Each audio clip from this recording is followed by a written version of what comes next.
आप देख रहे हैं प्रवासी संदेश। नमस्कार दोस्तों, मैं पिंकी सिंगल दिल्ली से आज एक बार फिर उपस्थित हूँ आप सभी के समक्ष अपनी एक छोटी सी प्रस्तुति लेकर, जिसका शीर्षक है खुशियाँ पाने का अधिकार सबको है। खुशियाँ चाही अनचाही सभी खुशियों पर हम सभी का एक समान अधिकार है। हम में से किसी का हक नहीं बनता कि हम किसी के हिस्से की खुशियों को छीने या उन पर रोक लगाएं या फिर उनके रास्ते में बाधा बने। दोस्तों, कुछ साल पहले तक हम जब हमारे सामने या हमारे कानों में एक शब्द पड़ता था, विधवा, तो उस शब्द को सुनकर अनायास ही हमारे मस्तिष्क में एक सफ़ेद साड़ी में और बिना किसी मेकअप या कहीं बिंदी, लिपस्टिक, सिंदूर या चूड़ियाँ, इन सब के बगैर एक धुंधली तस्वीर हमारे मस्तिष्क में अनायास ही आ जाती है थी कि विधवा शब्द अगर है तो हम इसको इस तस्वीर से रिलेट करते थे कि विधवा ऐसी होती है, सफ़ेद वस्त्र पहने होती है। और इसी प्रकार डिवोर्सी शब्द हम जब सुनते थे, कुछ समय पहले की बता रही हूँ, अभी तो बहुत बदलाव आ चुका है, तो कुछ समय पहले की बता रही हूँ कि जब डिवोर्सी शब्द हम सुनते थे तो तब भी एक ऐसी क्या कहें कि एक ऐसी औरत की तस्वीर या एक ऐसे माहौल को हम अपने मस्तिष्क में देखते थे, सोचते थे कि डिवोर्सी महिला एक ऐसी महिला रही होगी जिसका अपने परिवार के साथ कोई तालमेल नहीं बैठा होगा। वह अपने दायित्वों का शायद सही से निर्वहन नहीं कर पाई होगी, सामंजस्य नहीं बैठा पाई होगी परिवार के साथ। और कहीं ना कहीं सभी के मन में ये होता होगा कि शायद इसी महिला की कमियों की वजह से या कहें इसी महिला की अपनी जिम्मेदारियों के प्रति उपेक्षा की वजह से ये नौबत आई कि डिवोर्स तक नौबत पहुंची। दोस्तों, हम लोग कितना भी एडवांस क्यों ना हो जाए, लेकिन अभी भी समाज का एक बहुत बड़ा वर्ग ऐसा है जो इन सब चीज़ों के लिए केवल और केवल महिलाओं को जिम्मेदार ठहराता है, जो कि किसी भी सूरत में सही नहीं माना जा सकता।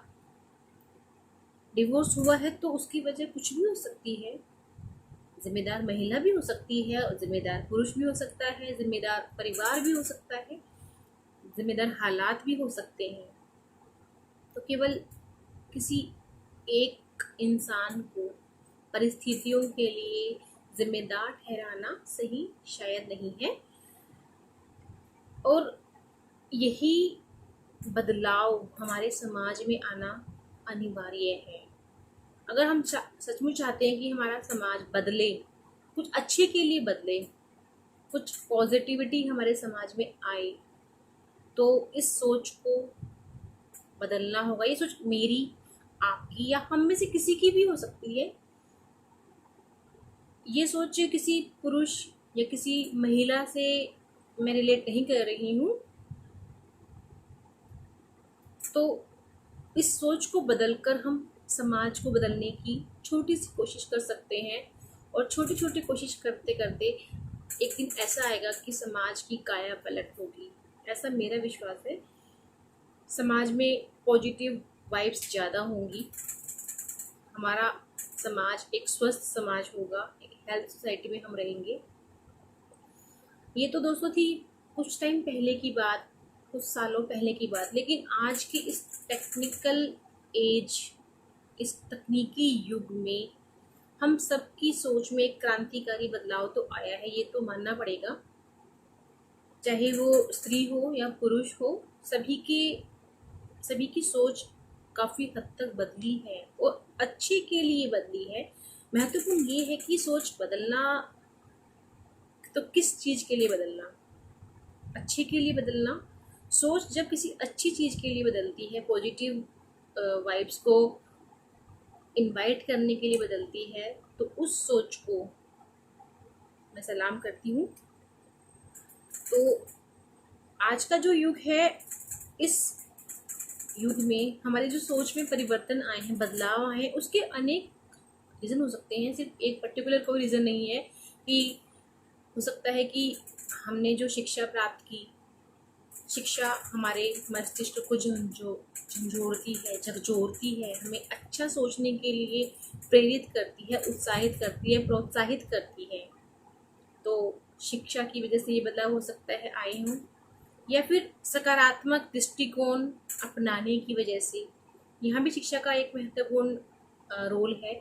शिक्षा हमें सकारात्मक सोचने के लिए उत्साहित करती है। या यूँ कहें कि आज के इस युग में हर व्यक्ति, चाहे वो छोटा है चाहे बड़ा है, उम्र का कोई महत्व नहीं है इसमें, हर कोई इंसान खुद को खुश रखना चाहता है, अपने परिवार को, अपने मित्रों को, अपने दोस्तों को खुशियाँ देना चाहता है और उन सब के साथ मिलकर खुद भी खुश रहना चाहता है। तो इसमें तो अच्छी बात है। तो उनकी ये सोच कि हमें खुश रहना है, हमें नेगेटिविटी से दूर रहना है, पॉजिटिव सोच को अपनाना है, उनका दृष्टिकोण सकारात्मक बन जाता है और फिर उनकी सोच में ऑटोमेटिकली चेंजेस आते हैं और वो चेंजेस बेटरमेंट के लिए होते हैं, समाज के अच्छे के लिए होते हैं।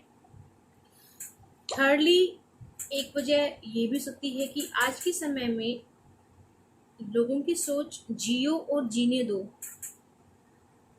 इस सिद्धांत को अपना रही है कि बहुत कम लोग ऐसे हैं जो अपने से,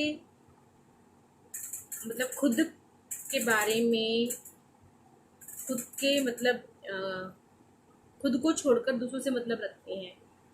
मतलब इन द सेंस कि उनकी पारिवारिक ज़िंदगी में दखलंदाजी करते हैं, हस्तक्षेप करते हैं। परंतु अधिकतर लोग ऐसे हैं आज के समय में जो अपने आप को इन चीज़ों से दूर रखते हैं, खुद भी अपना जीवन अच्छे से जीते हैं और दूसरों को भी उतनी ही स्वतंत्रता देना चाहते हैं जिससे वो लोग भी खुश रह सकें। तो जिए और जीने दो के सिद्धांत को दिल से अपनाने की वजह से भी ये बदलाव समाज में हम देख रहे हैं। अब बात अगर दोस्तों आती है कि क्या एक डिवोर्सी महिला को अगर अपने से कम उम्र की व्यक्ति से प्रेम हो जाता है तो क्या उनका ये संबंध आगे बढ़ना चाहिए या नहीं चाहिए? देखिए दोस्तों, आज के इस तनाव भरे रूटीन में हमारा जो इतना बिजी स्केड्यूल होता है, उसमें हर इंसान कहीं ना कहीं तनाव से होकर गुजरता है, परेशानियों में खुद को पाता है। तो हर इंसान चाहता है कि कुछ लम्हे उसके ऐसे हों जिनमें वह रिलैक्स महसूस कर सके, कुछ ऐसा वो चाहता है कि जो वो चाहता है वो करे। लेकिन अगर उसको वो चीज़ भी करने की इजाज़त नहीं मिलती है, स्वतंत्रता नहीं मिलती है, समाज से स्वीकृति नहीं मिलती है, तो वह डिप्रेशन तक में चला जाता है। और व्यक्ति की स्वतंत्रता का जो अधिकार है वो तो हमारे संविधान ने, हमारे कॉन्स्टिट्यूशन ने भी हमें दिया है। संविधान ने प्रत्येक भारतीय को अपने जीवन को अपने अनुसार जीने का अधिकार दिया है, बशर्ते कि वह कानून के दायरे में हो, कानूनी रूप से मान्य हो और कानूनों की अवहेलना ना करता हो। तो जब जिस चीज़ को, जिस बात को हमारे देश का संविधान स्वीकारता है, तो हम कौन होते हैं उस सिद्धांत को, उस चीज़ को नकारने वाले? कहने का मतलब दोस्तों यही है कि हमें बेवजह किसी की ज़िंदगी में दखलंदाजी करने का कोई अधिकार नहीं है। सबको अपने निर्णय लेने की पूर्ण स्वतंत्रता है और होनी भी चाहिए। अपने निर्णय लेने के बाद व्यक्ति में आत्मविश्वास की बढ़ोतरी होती है। इंसान खुद को एक स्तर पर पाता है, उसके अंदर कुछ करने का जज्बा पैदा होता है, खुद को खुलकर अभिव्यक्त करने की क्षमता विकसित होती है। मैं अपने टॉपिक पर आती हूँ। जैसे हम बात कर रहे थे कि एक डिवोर्सी महिला को अगर अपने से छोटी उम्र के लड़के से प्यार हो जाता है तो क्या वो संबंध मान्य होना चाहिए या अमान्य होना चाहिए। दोस्तों, ऐसा किसी किताब में नहीं लिखा है कि ये रिश्ता आगे नहीं बढ़ सकता। प्यार किसी भी उम्र में, किसी भी उम्र के व्यक्ति से कभी भी कहीं भी हो सकता है। इसके लिए कोई उम्र, कोई सीमा, कोई विशेष जाति, धर्म निश्चित नहीं किया गया है कि इस धर्म के लोगों को इस धर्म के लोगों से प्यार करना है या इस जाति के लोगों को इस अमुक जाति के लोगों से प्यार करना है, या उम्र का कोई बंधन रखा गया है। कुछ हमने अपने तरीके से बनाए हैं, हमने अपनी सहूलियत के हिसाब से ये कुछ नियम समाज के लिए बनाए हैं। जैसे कि 18 वर्ष की लड़की हो और 21 वर्ष का लड़का हो शादी के बाद, ये सब ठीक है, मैं इनकी अवहेलना नहीं करती हूँ। लेकिन जब बात एक ऐसे रिश्ते की आती है जहाँ इंसान अपने अकेलेपन को दूर करने के लिए दिल से दूसरे इंसान से जुड़ना चाहता है और दोनों तरफ से रजामंदी होती है, तो मुझे नहीं लगता कि ऐसे रिश्ते को समाज में माने ना माना जाए या उनका उपहास किया जाए या इस रिश्ते को बनने से रोका जाए। किसी सेलिब्रिटी का मैं एग्जांपल नहीं दूंगी क्योंकि सेलिब्रिटीज़ भी सबसे पहले इंसान होते हैं, उन्हें भी अपनी ज़िंदगी जीने का हक होता है। कई लोग बोलते हैं कि सेलिब्रिटीज़ हैं, ये कुछ भी कर सकते हैं, तो सेलिब्रिटीज़ से पहले अगर हम ये सोचें कि सेलिब्रिटी बनने से पहले एक इंसान है और उनके अंदर भी भावनाएं हैं, उनको भी अपनी ज़िंदगी वैसे ही जीने का अधिकार है जैसे एक सामान्य इंसान को है, तो शायद हम लोग इस सोच से अपने आप को थोड़ा ऊपर उठा पाए। दोस्तों, कभी कभी लोगों के मन में, लोगों के विचार ये होता है कि ये सब ऐसा कुछ अगर होता है कि एक डिवोर्सी महिला या एक डिवोर्सी पुरुष अपने से छोटी उम्र के लड़के या लड़की के साथ संबंध नहीं रख सकता क्योंकि यह नैतिक नहीं है, अनैतिक है। तो दोस्तों, मैं बताना चाहूँगी कि नैतिकता के कोई पैमाने समान नहीं है। हर इंसान के लिए नैतिकता के मायने अलग हो सकते हैं। जो चीज़ ज़रूरी है, ज़रूरी नहीं है कि आपके लिए नैतिक हो तो वो मेरे लिए भी नैतिक हो सकता है कि कुछ मेरे ऐसे सिद्धांत जो आपको नैतिक ना लगते हो। तो कभी भी नैतिकता के कोई पैमाने हमने फिक्स नहीं किए हैं, सबके लिए इसके पैमाने अलग हो सकते हैं। मेरे लिए रात को एक लड़की का पार्क में घूमना या शॉपिंग करना गलत नहीं है, हो सकता है आपके लिए गलत हो। मेरे लिए स्कूल में कोएड एजुकेशन गलत नहीं है, हो सकता है आपके लिए गलत हो सकता है जो आप सोचते हो वो मैं ना सोचती हूँ या जो मैं सोचती हूँ वो आप ना सोचते हो। तो दोस्तों, नैतिकता के पैमाने को रखने का यहाँ पे कोई औचित्य नहीं है, सबके मायने अलग होते हैं। एक व्यक्ति के लिए जो चीज़ सही है हो सकता है वो दूसरे व्यक्ति के लिए चीज़ सही ना हो। तो इस सोच से खुद को ऊपर उठाना है। और ये तो सब जानते हैं कि प्यार किसी भी उम्र में हो सकता है, किसी को भी हो सकता है। महज आकर्षण की बात नहीं कर रही हूँ यहाँ, लेकिन जब दो लोग पूर्ण ईमानदारी से एक ऐसे रिश्ते में बंधना चाहते हैं जिस रिश्ते के बंधने से समाज को कोई नुकसान नहीं होता, उनके परिवारजनों को कोई नुकसान नहीं होता, तो क्यों ना हम उन्हें ज़िंदगी में कुछ बेहतर करने के लिए सहयोग करें, उनका साथ दें, बजाय हम उनको उनकी आलोचना करें, उनको हतोत्साहित करें, उनके ऊपर गलत सही कुछ ऐसी टिप्पणियाँ करें जिससे कि वो हतोत्साहित हों, उनके आत्मविश्वास में कमी आए, वो तनाव का शिकार हों।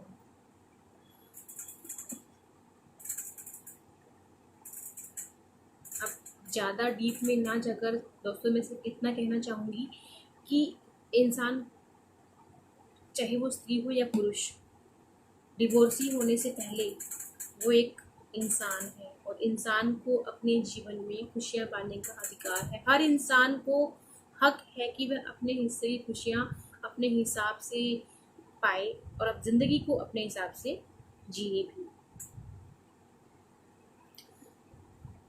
और खुशियाँ पाने का, सुख पाने का, संतुष्टि पाने का सबका अपना अलग तरीका होता है। मैं फिर कहूँगी कि कानून के दायरे में रहकर किया गया कोई भी कार्य, अगर उस कार्य से समाज में किसी का नुकसान नहीं होता है, किसी को कोई क्षति नहीं पहुँचती है, तो वह कार्य गलत नहीं हो सकता। और दोस्तों सेकेंडली, क्या एक डिवोर्स होने के बाद इंसान इंसान नहीं रहता? क्या उसके अंदर की भावनाएं खत्म हो जाती हैं? क्या वह भाव शून्य हो जाता है? उसके अंदर संवेदनाएं खत्म हो जाती हैं? क्या उसकी सोचने की शक्ति खत्म हो जाती है या उसकी अपेक्षाएं खत्म हो जाती हैं? फर्ज कीजिए कि किसी की शादी होती है और 2-4 हफ्ते के 10 दिन के अंदर, हफ्ते के अंदर उसका जीवन साथी इस दुनिया से चला जाता है, तो क्या कहेंगे आप? क्या उसके मन में उठने वाली उमंग भी इस दुनिया से ख़त्म हो गई, या उसके सोचने का तरीका बदल गया? उसके जीवन जीने की जो आशा थी वो निराशा में बदल गई? दोस्तों, इस निराशा को हमें आशा में बदलना होगा। हर उस इंसान की हमें मदद करनी होगी, सहयोग करना होगा जो इस दौर से गुजर रहा है। परिस्थितियाँ हर एक इंसान के लिए अलग होती हैं, लेकिन कोई भी स्थिति किसी के लिए कभी भी पैदा हो सकती है। तो जीवन जीने को आसान बनाने के लिए, इस जीवन को आसानी से जीने के लिए हमें किसी न किसी साथ की आवश्यकता ज़रूर होती है। तो क्यों ना हम उन्हीं को उनके तरीके से जीने का अधिकार दें, उनका सहयोग करें जिन्होंने ये ज़िंदगी जीनी है। ज़िंदगी को तिल तिल करके गुजारने से अच्छा है कि हम अपना कोई मजबूत स्टैंड लें लाइफ में और उस स्टैंड पे हम टिके रहें, अड़िग रहें।